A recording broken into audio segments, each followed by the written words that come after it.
Sound like money. Yo, T. What's good? Sound like money. The Gentleman's Hour podcast is coming. Sound like money. Yo, what's going on? Welcome to another episode of the Gentleman's Hour podcast. I'm your host, Terrance, aka Big Mitch. Of course, you know I got my big dog, my little brother behind the camera, Guardio Next, aka G the Barber. So today, episode 3, we're going to be talking about finance. And the name of this episode is called Money Matters. I have a special guest today. Well, it's special to me because it's actually my brother. Special. My real blood brother. We share the same father.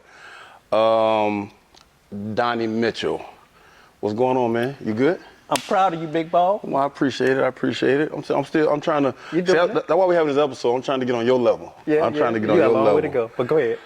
So, man, before we get started, funny story. Like I stated, this is my actual blood brother, but I just found out about this. What was that? 2010? You're good. Was it 10? Was it at the skating ring? No, I called you. You were getting married. Yeah. You were getting married, Yeah. and I contacted Verdell Jr. first. Yeah. I contacted him, let him know I had found out about you guys, and he was telling me that you was already here in Tampa. Yeah.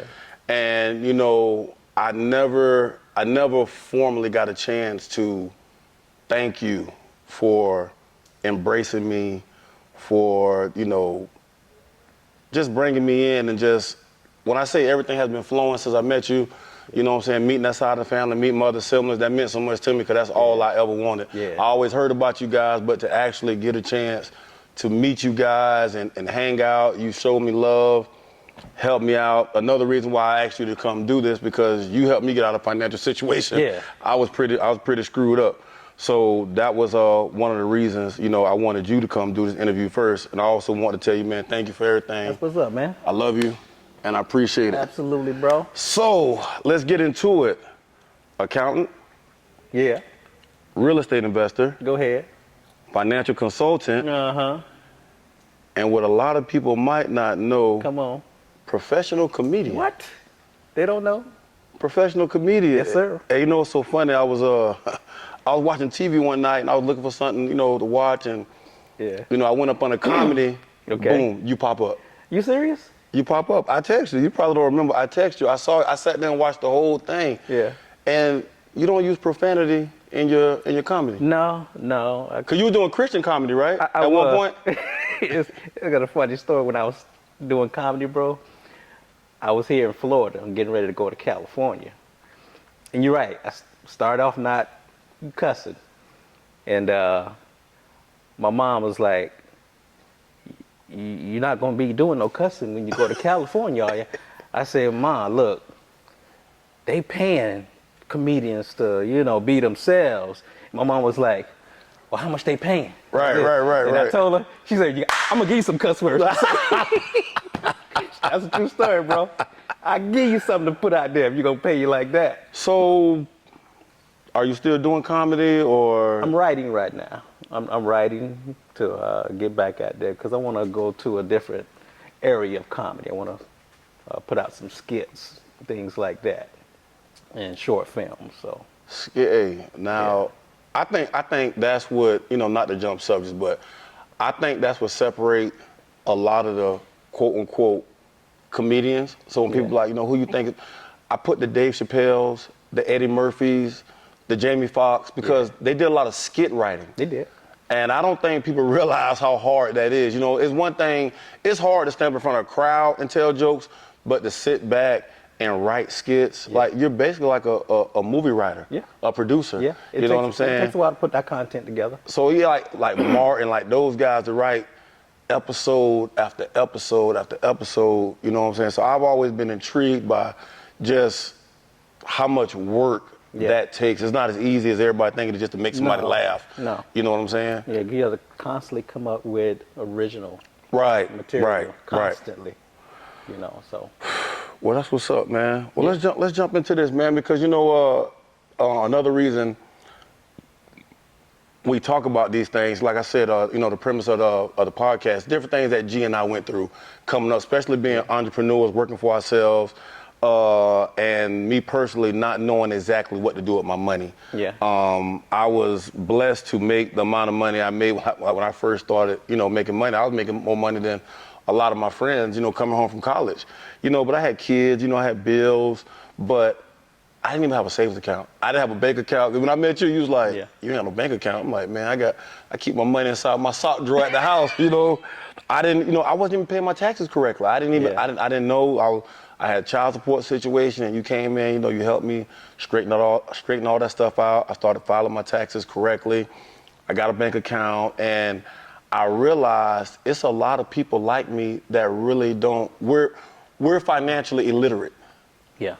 There wasn't a real big emphasis on the economic value of life. Coming through high school, go to college, get a job, blah, blah, blah. But no one ever sat us down and said, hey, you can do this with your life insurance policy. Yeah. Hey, do this with your taxes. You can invest, you can do. And it's a system, you know what I'm saying? It's structured for you just to be an employee for the rest of your freaking life. And it makes it even hard, like G and I, we're entrepreneurs. Right. Like, I've been inside a barbershop since I was 18, 19 years old. You know what I'm saying? So, like, I don't know about a 401k. I don't know about a Roth IRA or saving my money so I can have money when I retire and all that stuff. And I really feel like it's a lot of people, a lot of guys like me, we just don't know what to do with our money. So I want to touch on a few things, and I thought you would be the perfect person to come here and share your expertise with us. All right. So, credit. Oh, man. How to fix it, how to use it, how to fund your business projects. Like, what would you tell someone right now, 22, 23 years old, just finished college, trying to get a house, just got their new job, want to get a new car, all your hard work done paid off, but guess what? You get down there, you sit down and talk to this dude, and he come back looking at your credit score, shaking his head like this. So, I know you had gave me a little info, about like my daughter, she's 15, about putting her on my credit card once she turns 16. We're going to talk about stuff that. like that. But I just learned that. Okay. So what about the people that don't know that? What about the people who had parents that were financially illiterate as well? And my mom, not to throw her under the bus, I'm just saying there's a lot of stuff she didn't know. Mine too. Exactly. So, you just kind of out there. So how do you even get your credit to a point where these people will talk to you at the bank and help you get a car loan and that stuff? There you go. You touched on it, Terrance.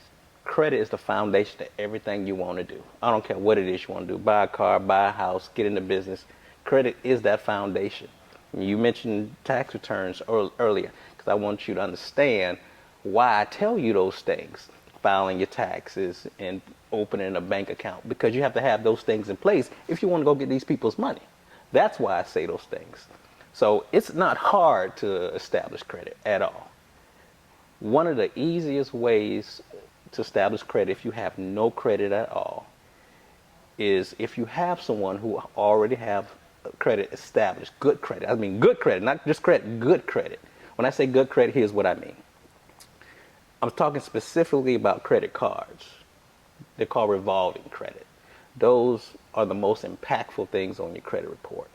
So I'm going to use you as an example, you and your wife. Let's say your credit is in the trash, in the tank. But your wife, she has some good credit cards, right? When I say good, I mean it has some high limits. She paid on time. It has some good history. Those are elements of good credit. So how she can help you is like you said earlier. She can add you as an authorized user on her credit cards. All she has to do is log on, go to the section where it says authorized user, add your name, address, and social. That's it. In about 30 to 45 days, you immediately get her good credit, just like that, and your score shoots up.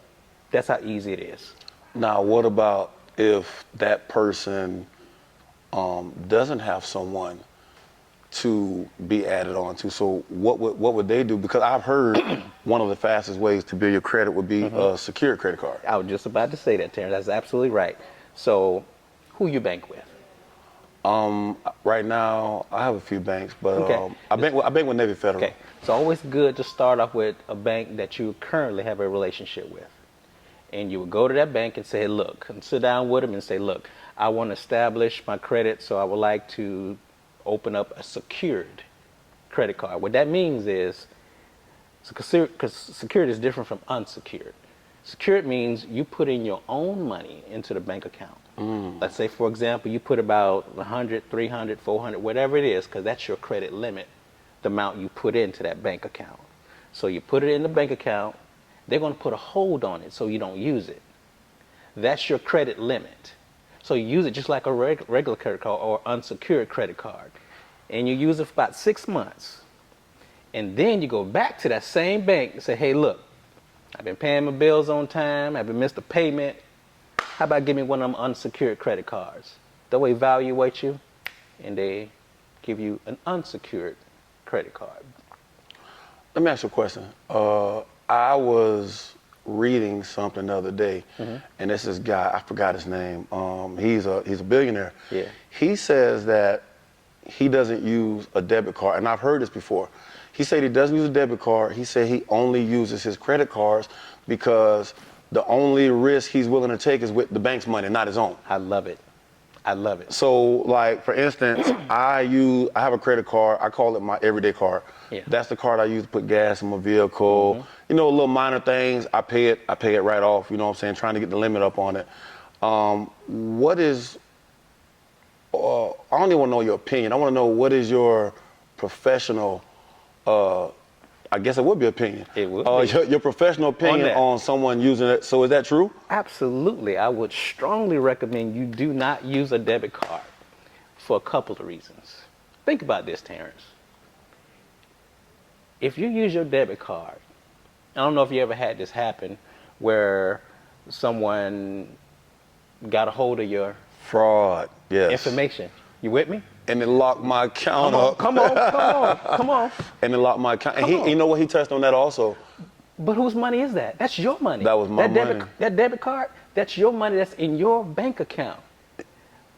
And it created a huge inconvenience. Absolutely. And it's hard to get your money back. Your money is gone. So think about this. If you use your credit card, whose money is that? Is it yours? It's the bank's money. Say it again? It's the bank's money. It's the bank's money. Now, whose money are you willing to risk? Yours or theirs? Theirs. I want to risk their money.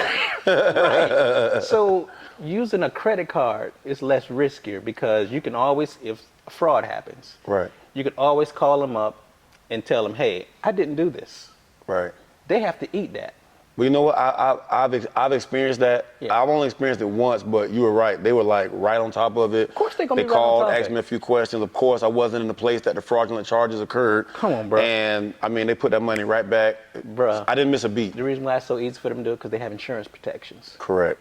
That's Correct. number one. And number two, it helps you build your credit profile, Terrance, by using your credit wisely. Not unwisely, but wisely. Gotcha. You know what I mean by that? No, that makes sense. Yeah. Okay. You know, That's what you're doing. being financially responsible. Yes, sir. Yes, sir. Yeah, I don't use my credit card unless I have the money to put it right back in there. That's wisely. Yeah, You just said it. That's wisely. You know what? That comes from my wife. Yeah, that's what. Cause she gonna tell me if you But can't. you married her if- wisely. If you get right. It took a few times, but I got it right. You know, and she'd tell me like, hey, if you can't buy it twice, we're not doing it. You know, Yeah. so and if it's a large amount, Yeah. that's something that we talk about before we, you know, if it's like a home emergency or something big, you know, we strategize like, okay, we're gonna use the card for this and we're gonna put the money back such and such amount of time and we're gonna do that. So like she's really been, you know, guiding me, but guess what? That's now. Yeah. I didn't have that guidance. 25 years old. I was 25 in my first house. Okay. Not rent. I was 25 years old with my first house. Yeah. Kids and everything. And bro, I didn't have a bank account. I used the young lady I was with at the time, you know, my first wife. Everything went through her. Right. Like I had, you know, still had bills going to my mama's house, stuff like that. Nothing was in my name, bro. Yeah. I knew nothing about credit. All I knew was to give her money, you know, pay the bills. The bills were paid, and I just went on. So all this stuff hit me in the face when her and we broke up, and I went to living by myself. Yeah. And you know, I had to go to the electric company and get Yeah. stuff put in my name, and a few people were like, oh, well, you don't have enough credit for this. And I did go to the bank, and they were like, well, we're gonna give you a bank account, but you can't get a checking card yet. You know, and that's gonna lead me into the next area of this conversation. Yeah. They asked me for my tax returns. Okay. So I want to know, what's the importance of your tax returns, and how can I use them to acquire assets? Okay. Again, this is another one of those things where it's important if you're trying to buy a house, get a business, get funding. If you want other people's money, you have to follow these procedures. And especially buying a house, the traditional lenders like the Bank of America, the Wells Fargo's, the Chase, those are traditional lenders. They're going to want to see at least 2 years of your tax returns, pay stubs, bank statements, those kind of things. So, look, I understand, especially in your profession as a barber. I understand when you Image consultant. is that what it is? Image consultant. Barber. Look, I understand when they take money from the customers in cash, and they don't always go to the bank and put it in there. I get that. But this is why you should. If you need the money, I tell people in your profession, take the money, go to the bank and put it in there, just to have it documented. Pull it right back out if you need it. Paper trail. Come, see. Paper trail. That makes sense. You told me that. Right. You told me that. I understand you need your money, but as soon as you put it in, pull it right back out. It looks like you're being paid. Come like on. you're basically paying yourself. What I'm leading to, bro, is there are programs out there that you may not know of called a bank statement program that you don't have to provide tax returns. I've never heard of that. Yes, it's a bank statement program. Many lenders offer it where you don't have to show your tax returns, but they want to see anywhere from 12 to 24 months of just your bank statements to get a mortgage. And you don't have to provide tax returns. This is one of the reasons why you should do that. Put the money in the bank, take it right back out if you need it. Now you got a paper trail because they only looking at the income that makes sense. They're only looking at the income that you deposit into those bank statements. Now you got bank statements. Now you can have the documents to get the loan. And see, that's another thing. You know, a lot of people who have their own businesses, it's almost like a different set of rules and laws for us. And when you sat down and did my taxes, I mean, it felt like you was talking Spanish. The things that you were saying were going right over my head. I had no idea. And I had been doing my own thing for years and had no idea I wasn't filing correctly. Yeah. It was stuff that you were telling me I could write off, and I didn't know any of those things. So where would a person even begin to learn those types? So I guess being an entrepreneur, you need to acquire someone like you, a financial advisor or an accountant or a good CPA, because it's just a lot of things that you just do not know when you first come out the gate if you're working for yourself. What the different set of rules you're talking about is this: being a business owner versus somebody who's employed and has a job and getting taxes taken out of that check. Yeah, it's different. Meaning a person who's employed, they want to see 2 years tax returns, pay stubs, bank statements. Someone like you who owns a business that don't have pay stubs, what they're gonna want to see is an income statement, possibly a balance sheet, and tax returns. So those are the different set of rules. And you should know this as a business owner if you're trying to get funded or if you're trying to get a house, things like that. Profit and loss statement, balance sheet, tax returns. This is what they want to see as a business owner. You just have to know these things. And yes, you need a professional that knows how to prepare these things. Because think about this. What we do when we prepare our taxes, we prepare them just so we don't owe. Don't we all do that? But if you're trying to get a house and you write off all of this stuff, now your income don't justify it. So you have to position yourself to say, because you got one or two choices. Either going to pay the IRS and get a house, or you're not gonna get that house, but at least you don't owe the IRS. You ain't got but two choices. Right. Well, so what's the happy medium? Is there a happy medium? I was about to say that, bro. It's not a happy medium. It's not. But you understand what I'm saying, right? No, I get it. Those tax returns have to be prepared, showing enough income to afford that home. But the con side of that is you may be subject to paying taxes because you prepared them to get this house.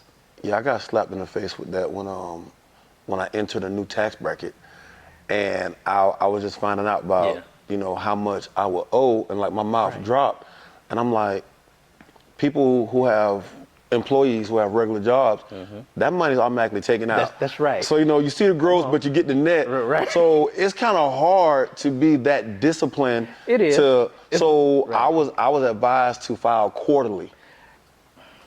How do you feel about that? Only because let me provide some context. I was told to file quarterly, so it'd be a little easier on me as far as taking money out and saving it, instead of trying to save all that money up toward the end of the year. Like, I can't, bro. You know how hard that'd be to look at me giving these people $20,000, $30,000 at the end of the year. Yeah.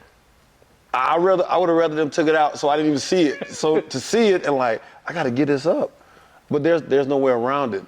It's not, Terrance, but you just have to have a really good tax professional who knows what they're doing. Most of my clients, I don't have them, paying quarterly like you should, only because I know how to find enough tax deductions and business deductions to make sure that they're, good at the end of the year as far as not having a liability. But I guess it's all about finding a good. It is. So would you? When I say good, Terrance, I mean. Well, okay. Well, before I leave this whole tax thing, so should a person acquire an accountant or a CPA or just a regular tax preparer? Like what? I'm starting a business. Who should I get to handle this type of stuff for me? That's going to take care of me. Like what you just said. Let me just be clear. You don't need a CPA. A CPA is just a person who's licensed. Let me make that clear. That's all that is. It's no different than an accountant who's been doing taxes and accounting for years. No different. He's just licensed. And what he's licensed to do, Terrance, just so you understand it. Banks sometimes, especially if you're trying to acquire a lot of money, what they require is what is called audited financials. Do you know what I mean when I say audited financials? Audited financials mean you hire a CPA who's licensed. To go over the paperwork? Come on, Terrance. Okay. To come in and look at your books and make sure everything jives. That's all that is. That's the only difference. But you want to find a good accountant who knows how to find all business deductions. That's all you need to do, Terrance. Tricks of the trade. Yeah. All right. Well, moving right along. You touched about buying a car, taxes, buying a house. So once again, I got my job. Yeah. I got my tax returns. I'm with you. I got my credit straight. Come on. You know what I want now? I want the American dream. You do? I made it. I've been in all these apartments, my dorm, all this bull crap. I'm ready to buy a house. Okay. Now they tell me I got to put down all this money for this house. Okay. How do I buy a house? Okay. What all do I need? And if I don't have that $25,000, $30,000 to put down on a house, how do I buy a house? Terrance, there's so many options out there. I'm really surprised how many people are still renting, because they have programs, specifically first-time home buyer program. There's so many of those programs out there that assist you with not only the down payment, but the closing costs as well. You just have to go through their program and do all the things they want you to do to get that money. And of course, they have requirements, meaning how long you can, stay in the property before you sell it. All those things. So, especially first-time home buyer, I recommend going through those programs to help with those costs. But the other stuff you're going to need, you left out one. Of course, they're still going to want to see your 2 years tax returns. You got to have that. And the income, when I say the income on your tax returns, this is why they have you submit them to them, because what they're doing, Terrance, is they taking an average of those 2 years plus your W-2s and pay stubs that you give them. And that average, what they want to see is that you can afford this mortgage you're trying to get. So here's what they do, Terrance. They use this thing called a debt-to-income ratio. Have you ever heard of it? I was just about to say that debt-to-income ratio. 'Cause when the dude said that to me, I just sat there and looked at him like, I was so befuddled. I'm just Hey, I have no idea what this man is talking about. Terrance, look, you can have a 750 credit score, but if your debt-to-income ratio is not in line, you're not getting that loan. Oh, I didn't get it. Cause that's what he said. Yeah, you're not. And I had never heard of anything like that before. And what it is this. What they'll do is debt to income is this. They're gonna take your credit report and they're gonna add all the monthly debt, not how much you owe, just the monthly payments on them. Okay. Only what's on your credit report. They don't care about anything that's outside of your credit report. Your phone, utilities, don't care nothing about that. Just what's on your credit report. So they're going to add up all that monthly debt. Then they're going to take your monthly income that you gave them from your tax returns and your pay stubs. And that monthly income, they're going to compare it to that monthly debt. They generally want to see that you're 43% or less when they compare your income to your debt. Does that make sense? Yes, sir. They don't want it any higher because that means, you're the guy explained it to me. He just, it wasn't as nice as you were explaining it. I think he was ready for me to leave. I felt like I was wasting his time. So yeah, I heard this. but yeah, they check that along with your income, and you really only need a 650, 680 or higher, to qualify. Hell, FHA is even lower. Yeah, we did we did the NACA program. Perfect program, bro. Well, my wife worked at the bank, Yeah. So she researched it and everything. But here's my question: Yeah. What if I am looking to acquire properties? Mm-hmm.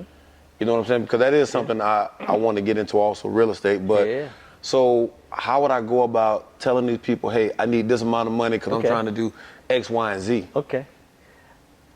Again, there are traditional lenders, and there are non-traditional lenders. And these you may have not heard of them. They're called DSCR. Have you ever heard of it? Those acronyms. Never heard of it. DSCR stands for Debt Service Coverage Ratio. These are the non-traditional lenders. The reason I love them is because I use them. They don't require the same amount of documentation that the traditional lenders want. The tax returns, the bank statements. They don't want to see none of that. I mean that. All they want to know, Terrance, is this. And this is what debt service coverage ratio means. All they want to know is this. So let's say you're trying to buy a property that's worth $200,000 just for conversation purposes. And you're going to tell them you're going to rent it out. So after they do the numbers, the mortgage rate and the term, 30-year term, they're going to put the taxes in there. They're going to put the insurance in there. Okay? They're going to come up with your monthly payment. You with me so far? Then they're going to say, Terrance, how much you renting this spot out for?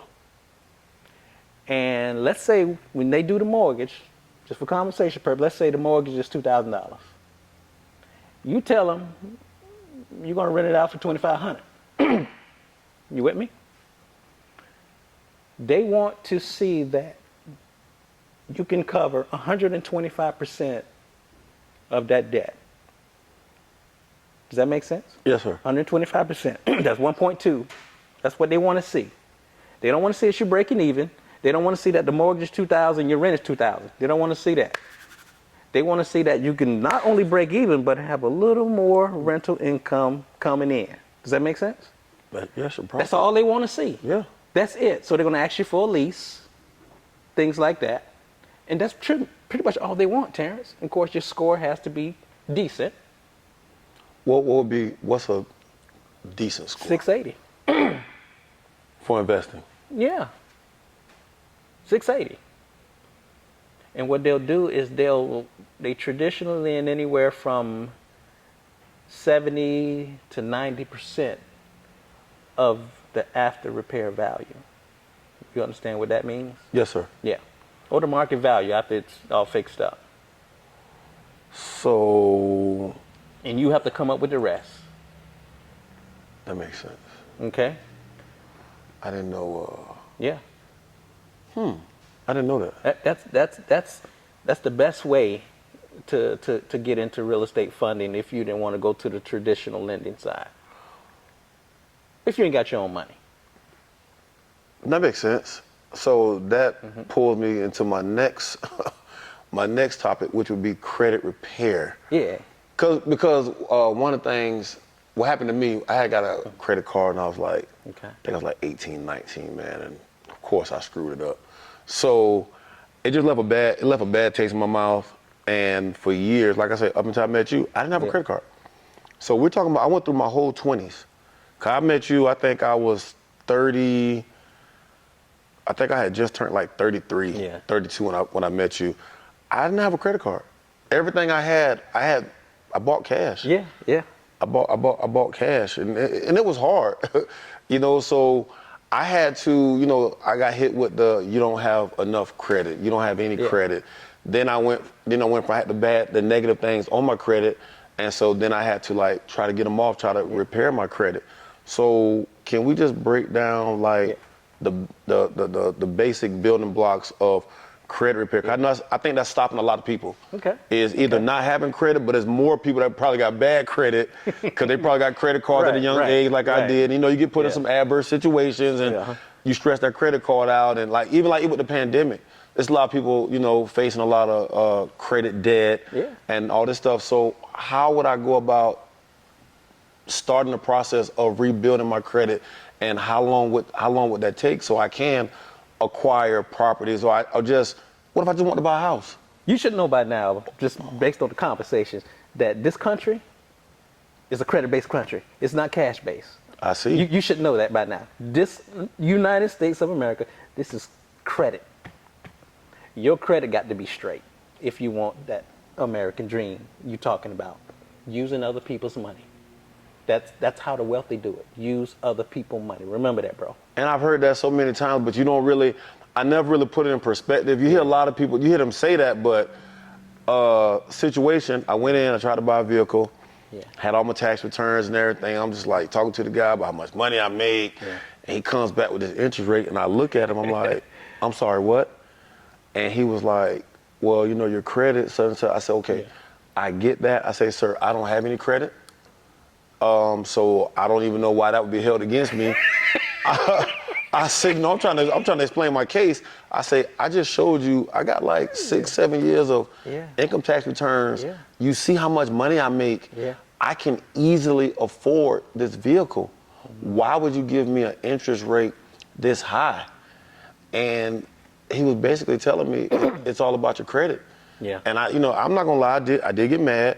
I'm like, so you guys are willing to give money to someone comes in here, they don't even make as much money as I do, but because they borrow money all the time and pay it back, you're willing to give them a bigger loan than someone I've never had to borrow money. Come on. So I guess I was trying to look at it from a moral standpoint, and I realized this ain't based on morals. No. This is a system. It is. And you got to follow the rules. Yes, you do. And I'm glad you brought up the car buying. I'm going to say this real quick, Terrance. I always recommend all of my clients and people who ask me, never ever go to the dealership first. Don't ever do that. Because what the dealership do is they're looking to find financing for you. So they're shopping you to all of these lenders. And you're getting hit on your credit report with what is called hard inquiries. And they're just adding up. And you probably hear somebody say, you know what, if you do all this within 30 days, it only counts as one inquiry. That is the biggest lie on earth. Because that junk dropped my credit score. It will. Those hard inquiries, and they stay on your credit. How long 2 years. They stay on there 2 years, but after 1 year, it stops affecting you.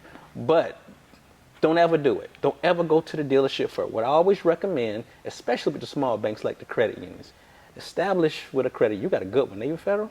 Oh, one of the best in the world. Suncoast is a good one here in Tampa, Florida. Go to your credit union first. So, I don't mean to cut you off. Cut me off. So, are you saying it's better to be with a credit union? 'Cause I've heard that too. Bruh, they have the best relationship because they're small. Okay. And they have the best rates. Gotcha. Okay? Gotcha. So you do that pre-approval first with them and get pre-approved through them. Then what they'll do once they approve you, they're going to give you a stack of documents. And in that document is going to be a voucher, a blank voucher, like a check. Then you take your butt to the dealership and say, hey, look, Mr. Dealership, I want to buy this car. Don't run my credit. I ain't interested in your financing. I got my own. Here's my document. Give me the car. Let's go. And they treat you so different. They do. Because you sent me to the bank. Yeah. I went to the bank. Yeah. I got financed through the bank. And so when I went there, I cut past a lot of bull crap. Of course you do. I had already researched the vehicle. And the dude was like, he said, I think this is the fastest sale I ever had. I'm like, yes, I've already researched the vehicle. I already been approved. Let's get this going, you know. So that was that's how you do that. That was a game changer. Yeah. And that's, like I said, I never knew that. Because people just go to the dealership and they're like, oh, we got banks, we got this. And so what would be your advice? I want to repair my credit. My credit is shot. I'm in the 500s. I need to get at least to a 650. What's the best thing for me to do to get that 650? What's the fastest way for me to get to that 650? First, you need to understand your credit. That's the first thing you need to do, because if you don't understand your credit, you constantly screw it up. Understand your credit. What elements go into making up your credit score? There's 5 of them, and 5 of them only.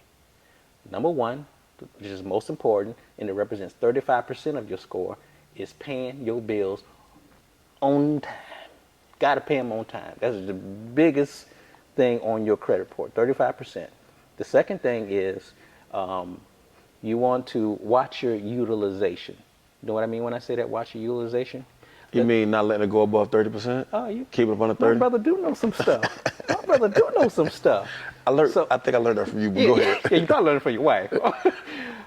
So if, for example, if you had a $1,000 limit on your credit card, you don't want to max that out. You don't want to do that. That's just going to drop your score. You want to keep your utilization under 30%. Okay? Now, I'm going to be reasonable. Let's say you're not buying nothing right now and you don't max it out. That's okay, as long as you're in a position to pay it down. Like you were talking about earlier with you and your wife. Remember you were talking about earlier about making sure you had the money to pay it off? When I do go over 30%, I pay it back. I pay it right back. Right. I don't even wait till the due date. I just pay it right back. And that's okay, Terrance, as long as you're in position to pay it down. Because you know what I was told? You need to. What's that? I was told that, you shouldn't pay it this. It's not going to count. What? Right. They were saying, basically, okay, let's just say my bill is due on the 15th. Yeah. So they were saying, let it show up to bill. That's what someone told me a long time ago, but I've talked to other people and it was like, that's not true. You pay that crap back. As long as you pay, especially if you pay it back before the due date. So all my credit cards, I always pay them back before the due date, or I just pay the whole thing off, and nothing negative has happened. Let me help you with that, because there are 2 dates on your credit card statement. It's 2 dates? Yes.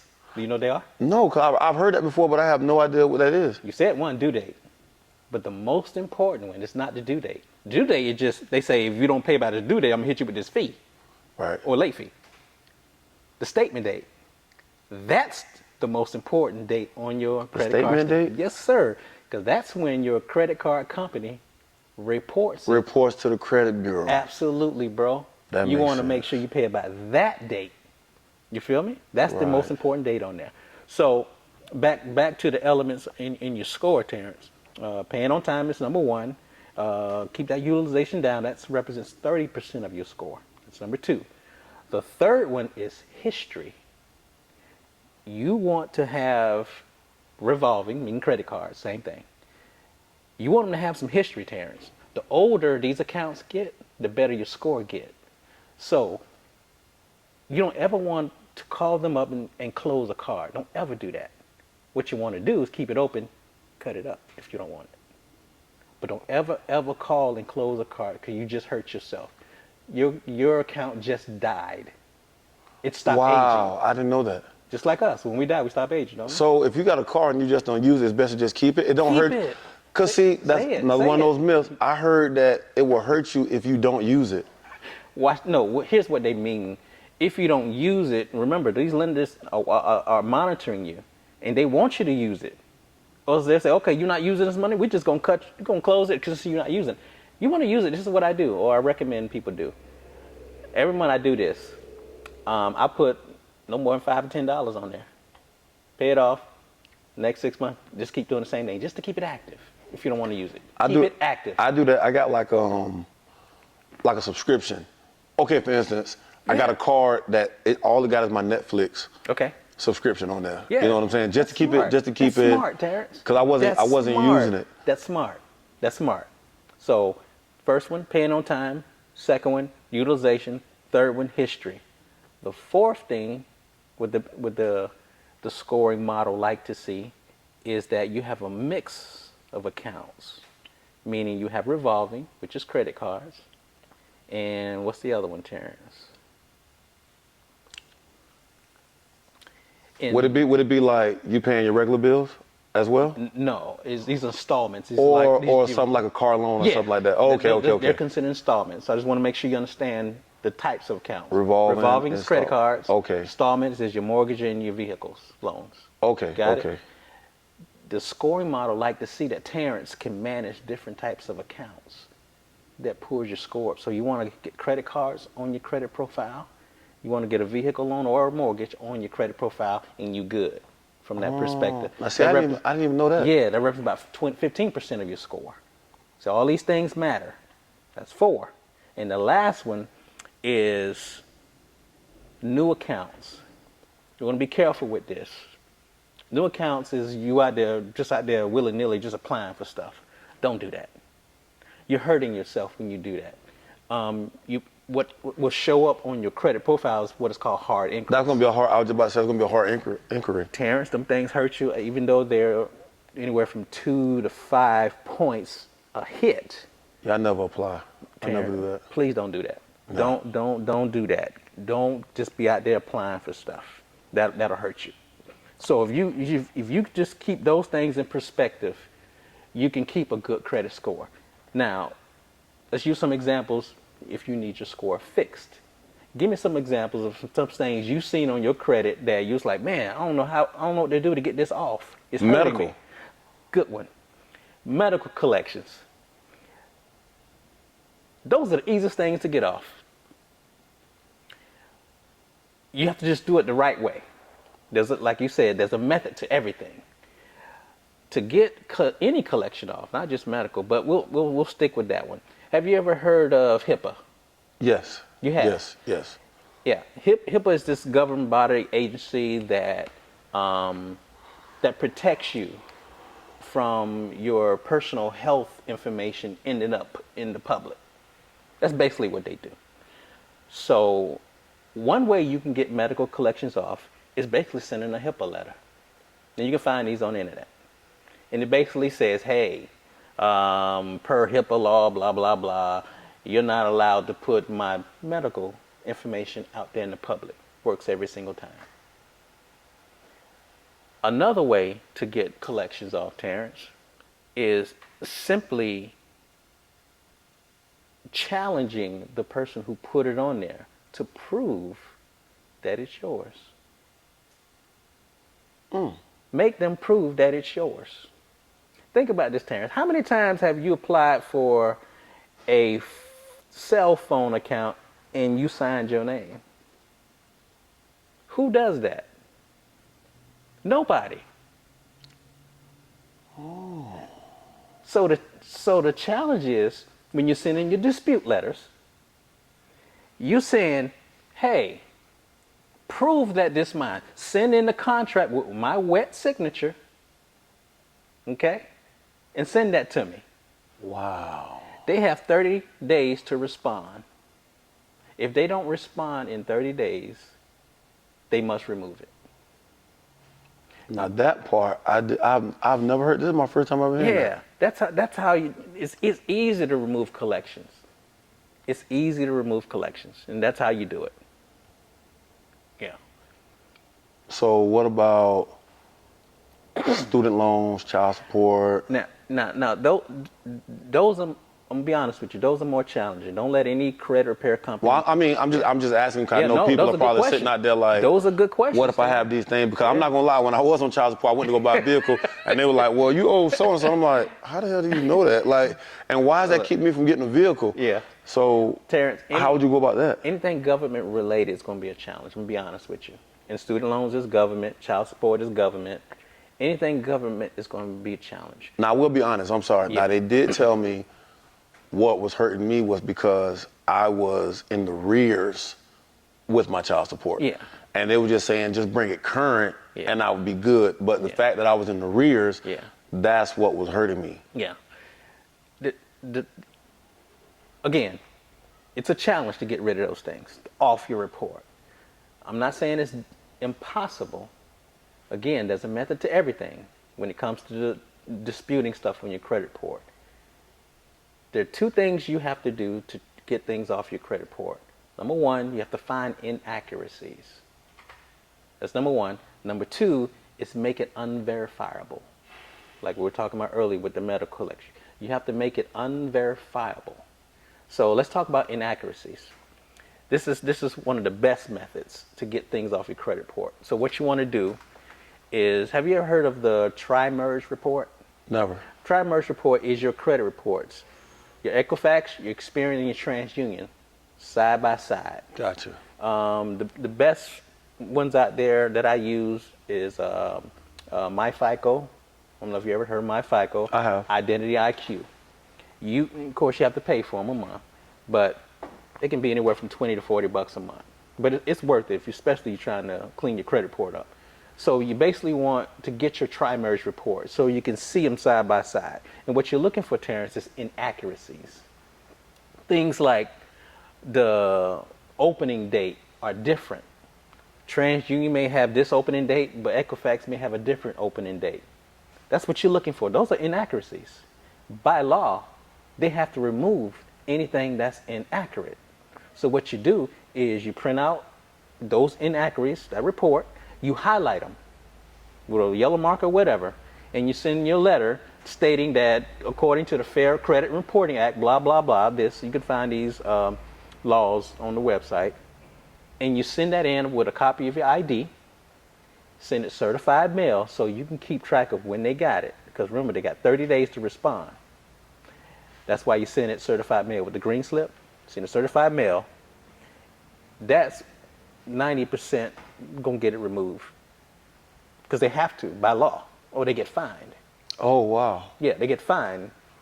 Okay, so that's the best way to remove stuff, Terrance. I don't care what it is, even if it's government related. Yeah. I really came into this episode Yeah. thinking that I was gonna know a lot of this stuff. Yeah. I'm like, I gotta go back to the drawing board. But I mean, that's another reason why I want to have this episode. 'Cause I know people sitting out there, oh, I knew that. Well, it's a lot of us that don't know this. Yeah, it's so you many. understand what I'm saying? It's so many methods to get rid of stuff off your credit report, Terrance. I mean, I could sit all day and share them with you, but I know for the sake of time, we don't have it. But no, we touched on everything, and which I'm gonna do a more in-depth. I want to just touch on all the little things, and I'm gonna, I got people I want to talk to about getting real in-depth about house buying, the credit, you know what I'm saying? But I had to bring the financial guru on here first, you know what I'm saying? I want to ask something off the record, man. Why y'all still got y'all hair and I don't? The eyes and the haircut. How old are you? 56. 56. 56. You look good, bro. You look good. That's that blue magic, bro. Yeah. I use blue magic. But I've been going since I was 30. You don't even hardly have any gray. Oh, there's some grays up there I'm now. going to get a DNA test, man. They're in there. I'm going to get a DNA test, They tucked away, man. but they in there. Let them come on through. I ain't going to fight them. Right. I'm going to let them come on through. Well, I know you're busy, man. I Yes, sir. appreciate all your time, bro. I'm proud of you, this man. Really, I thank you, man. This really meant a lot to me, man. Yeah. I really appreciate it. You own something, man. Thank you. We need people like you sharing this financial information because they ain't gonna find it nowhere else. And that's a problem, especially in our community. Absolutely, bro. The financial illiteracy, you know what I'm saying? Because they don't teach it in schools. They don't. And it's by design. It is. It is. It's by It is. design. It is. Yeah. Well, I appreciate you, man. Absolutely, bro. That's gonna wrap up episode 3, Money Matters. Make sure you check us out on YouTube. Hashtag the Gentleman's. What is it? The Gentleman's Podcast? What do we name it? The Gentleman's Hour. The Gentleman's Hour Tampa Bay. Because there are other Gentleman's Hours out there, but so you have to put hashtag the Gentleman's Hour Tampa Bay, and you'll find everything on there. Want to thank you again, Donnie. Absolutely, Appreciate brother. it, man. And we'll catch y'all next time. That's the second time I done did that. Forgot at the end. I forgot my church. Sound like money. Yo, Sound T. like, What's good? sound like money. The Gentleman's Hour podcast is coming.